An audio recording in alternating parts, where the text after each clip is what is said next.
Agora, trazer a nossa próxima convidada, Rafaela Vitória, economista-chefe do Banco Inter, chegando aqui na nossa programação. Rafaela, é sempre um prazer poder recebê-la aqui na BMC News. Seja bem-vinda. Bom dia, Paula. Bom dia a todos. O prazer é todo meu estar aqui. Obrigada. Rafa, o tema do dia, na verdade, da semana, é essa espera exatamente pela decisão da Super Quarta. Eu acho que mais especificamente não só pela decisão, mas pelo discurso também de Powell logo em seguida, trazendo aí alguma sinalização para o mercado em relação aos próximos passos por lá. O mercado tem precificado já um pouco essa alta de 0,75 ponto percentual nos Estados Unidos, uma Selic mais estável aqui, mas eu queria entender você, saber como que você está avaliando este cenário, se você acredita que pode sair algo diferente desse consenso e se neste caso, se sair algo de diferente, quais impactos nós podemos sentir? Eu acho que começando com a reunião lá de fora, acho que a grande expectativa da semana está mais no FONC do que aqui no Copom. Ao longo das últimas semanas, houve um debate entre 50 pontos base e 75, então eu acredito que essa convergência para 75 acabou criando ali um consenso para o FED, lembrando que 75 pontos base é uma alta bastante significativa, vai ser a terceira alta consecutiva dessa magnitude. A taxa chega ali em um pouquinho acima de 3% para esse ano, mas acho que a maior expectativa, eu vejo poucas chances de ter alguma divergência nessa alta. Se especulou aí até de uma alta jumbo de 100 pontos, acho muito pouco provável. Acho que a grande expectativa está no comunicado, como que o Fed vai trazer essa nova leitura, o que a gente viu da última semana para cá foi uma deterioração do cenário de inflação, principalmente nas medidas de núcleo, o mercado de trabalho ainda muito apertado, inflação de serviços, inflação ligada ao setor imobiliário pressionando, e qual é a leitura que o Fed faz dessa situação, até onde que ele quer ir com a política monetária. O Fed chegou a dar alguns recados entre a última reunião e essa, principalmente no encontro de Jackson Hole, colocando a importância de se ter uma taxa de juros maior por mais tempo, com o foco todo voltado agora para a inflação. A atividade vai sofrer um pouco nesse processo de desaquecimento, mas isso faz parte, isso seria importante. Então a gente espera aí, a expectativa está em grande parte nesse comunicado, se o Fed vai manter esse tom mais duro com relação ao controle da inflação. Rafaela, vou trazer aqui para a nossa conversa, nosso economista aqui da Sarinvest, também da BMC News, Alex André, que tem perguntas aqui para a Rafaela Vitória. Fica à vontade, Alex. Bom dia, Rafa, tudo bem? Bom dia, Alex. Tudo ótimo. Inclusive, a Rafaela Vitória estava no nosso evento lá da Sarinvest, junto ali com os outros grandes economistas, inclusive um grande deles, que a gente respeita bastante, gestor, o Sérgio Machado. Ele esteve aqui presente ao longo da última semana aqui no estúdio da BMC News. Eu perguntei para ele sobre o polêmico tema sobre o dólar. Eu falei, ô Sérgio, o que você enxerga para o dólar agora ao longo desse final do ano? Ele enxerga uma pressão adicional agora, e também do ponto de vista político, claro que os cenários vão mudando, mas eu conversei com ele semana passada que ele acredita que caso tenha alguma nomeação de um ministro da Fazenda, um ministro da Economia, que seja ali que não tenha visto de bons olhos por parte do governo Lula, que seria ali que o Paulo Guedes a gente já sabe que seria do governo Jair Bolsonaro. Isso também poderia ter ali um fator adicional de risco para o dólar aqui no Brasil. Qual que é a sua opinião em relação a isso? Claro que a gente sabe que o dólar realmente é um fator ali muito exógeno do que a gente pode prever, mas o que você coloca na projeção, expectativa dos fatores econômicos que nós temos aqui em tela, em dados que nós temos hoje, mas também o fator político não tem como mensurar, mas qual o cenário que você trabalha, Rafaela? Exatamente. A gente hoje está numa eleição bastante polarizada, com muita incerteza com relação ao próximo governo, do ponto de vista das políticas econômicas. Quais serão as propostas concretas que vão vir e o que é possível ser aprovado também. A gente também precisa levar isso em consideração. Eu acho que para o câmbio, hoje a gente tem uma expectativa de câmbio para o final do ano em 5,20 e similar aí ao longo do próximo ano.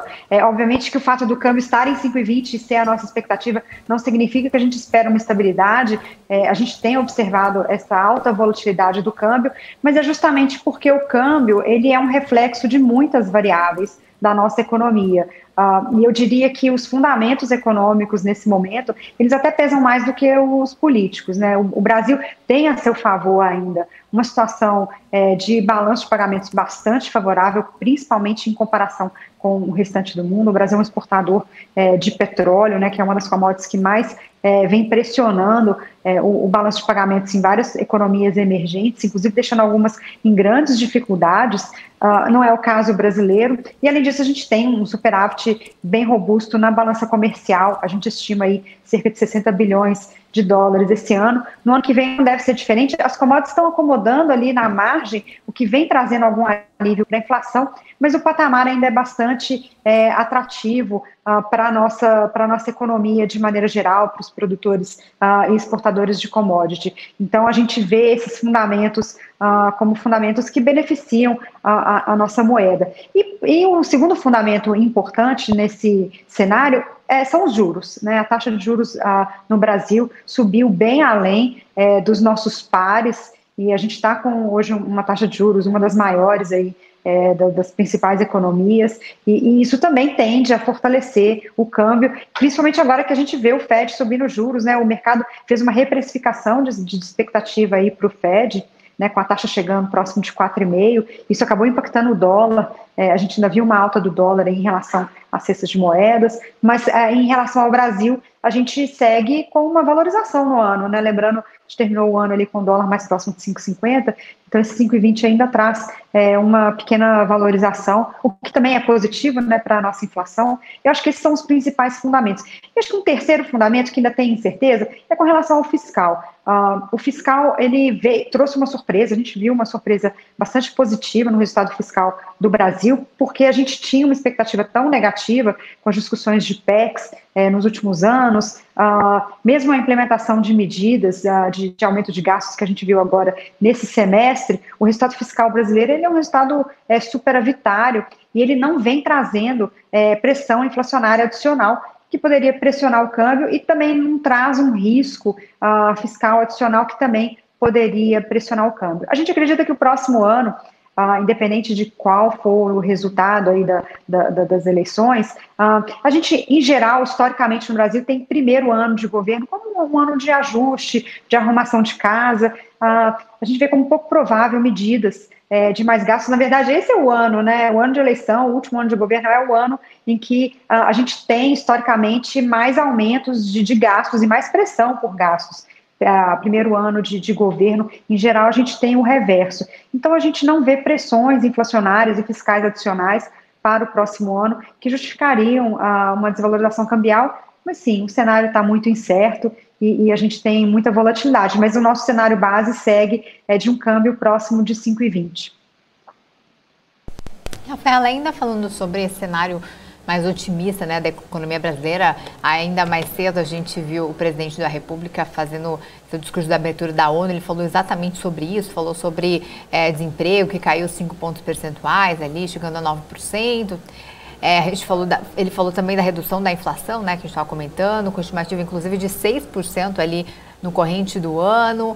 E a gente tem visto realmente, né, as revisões de crescimento econômico, também da redução de inflação, com mais uma queda no combustível. Você vê a inflação ficando abaixo de 6% ainda neste ano? Sim, a gente inclusive divulgou ontem as nossas revisões de projeções para esse ano e para 2023. Nossa expectativa é de um IPCA de 5,80 para 2022.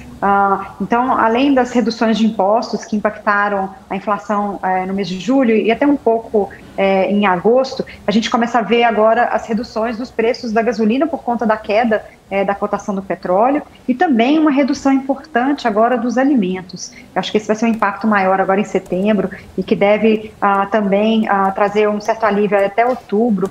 A gente vale lembrar, né, que a inflação de alimentos ela foi muito significativa nos últimos meses, ela ainda acumula alta acima do IPCA nos últimos 12 meses. A gente teve problemas climáticos aqui no Brasil, inclusive em janeiro e fevereiro, que impactaram preços de alguns grupos de alimentos, e agora a gente começa a ver a reversão desse cenário. Então, o leite, acho que é um bom exemplo, né, foi o último a subir e agora devolve parte dessa alta. Então, a gente está vendo já agora no mês de setembro uma deflação de alimentos. A prévia do IGPM hoje, por exemplo, do mês de setembro, foi de menos 0,90, bastante significativo. Então, a gente tem uma queda de alimentos que deve trazer alívio para a inflação em setembro e outubro. E o que a gente vê também através da leitura do IGPM é uma redução de preços também dos insumos industriais. Isso também tende a refletir na inflação de bens para o consumidor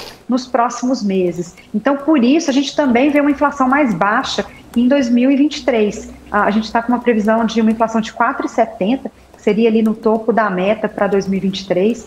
Então, nesse momento, um cenário bastante benigno, com a inflação de bens comercializáveis em geral mais baixa no próximo ano. Acho que a demanda global também deve trazer esse alívio de maneira geral. E acho que um componente importante que a gente começa a colocar na conta, e a gente está vendo o mercado também começar a fazer essa revisão, é o menor impacto da inércia, né? Lembrando que a inflação de serviços, principalmente, né, ela leva em consideração a inflação passada.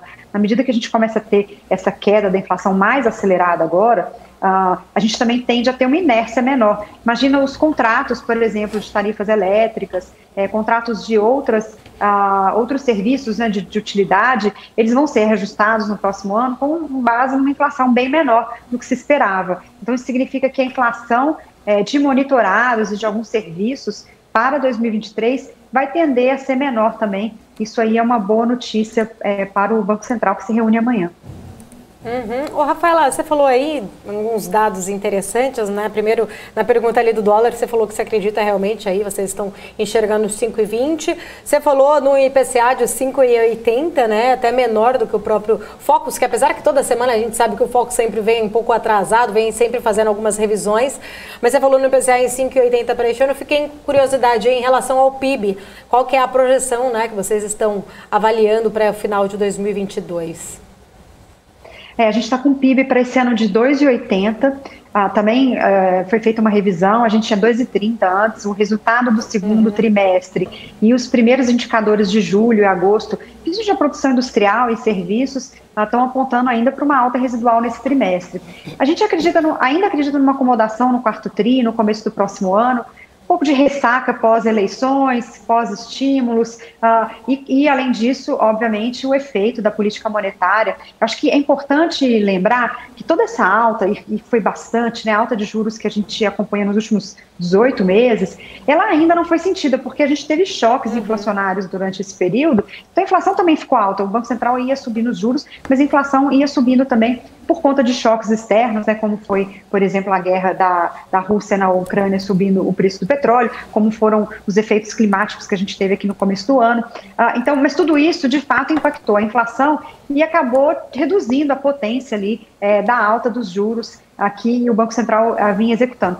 Nesse momento que a inflação cai rapidamente, é como se a gente como se a gente fosse ver de repente uma alta, né, um aperto monetário muito significativo que ainda não tinha sido sentido aí de maneira geral pela economia.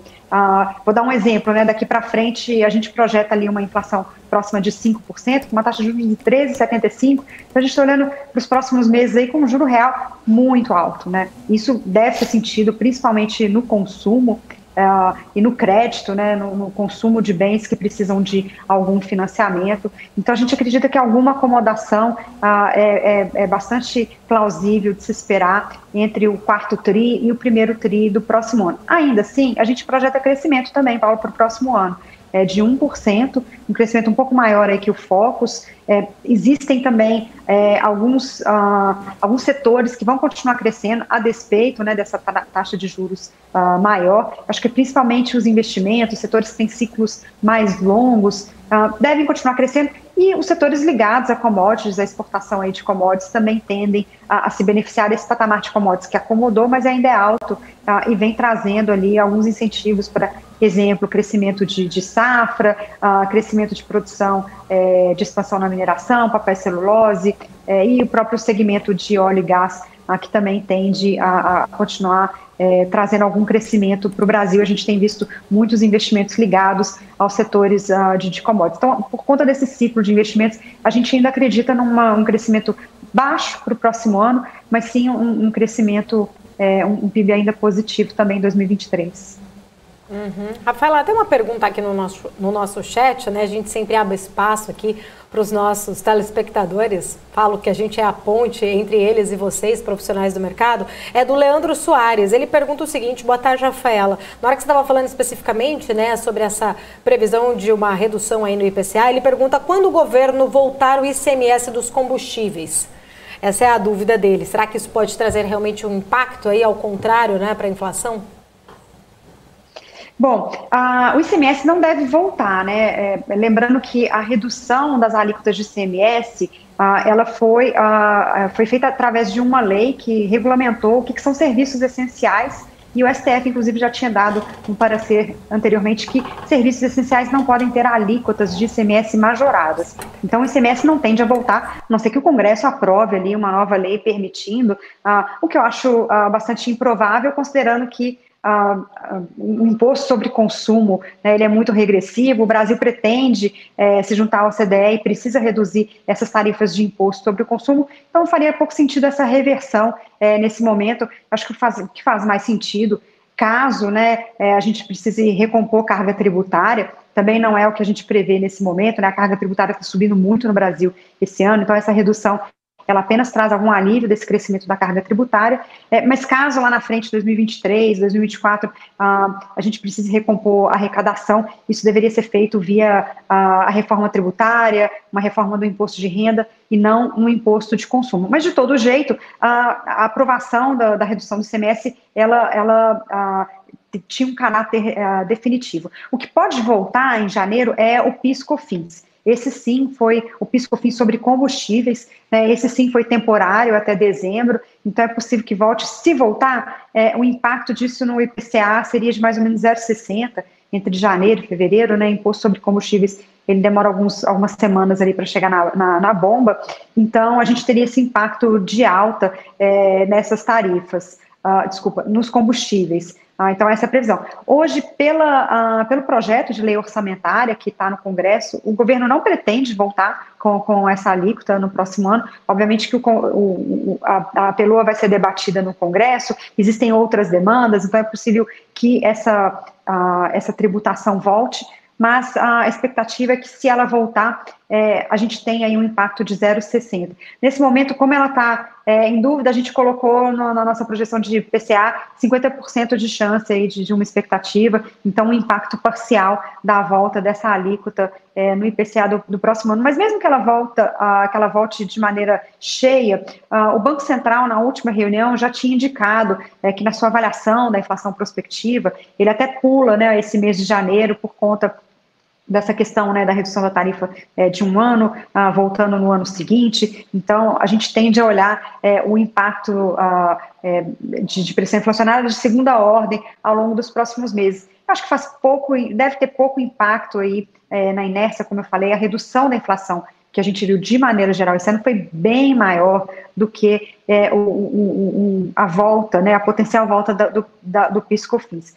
Para dar uma dimensão, a gente estava vendo o IPCA fechando o ano próximo de 9, e agora a gente está falando de 5,80. Então, voltando ao 0,60 em 2023, é um impacto bastante marginal, ainda deixa uma redução de risco inercial de inflação para o próximo ano maior do que sem a alíquota.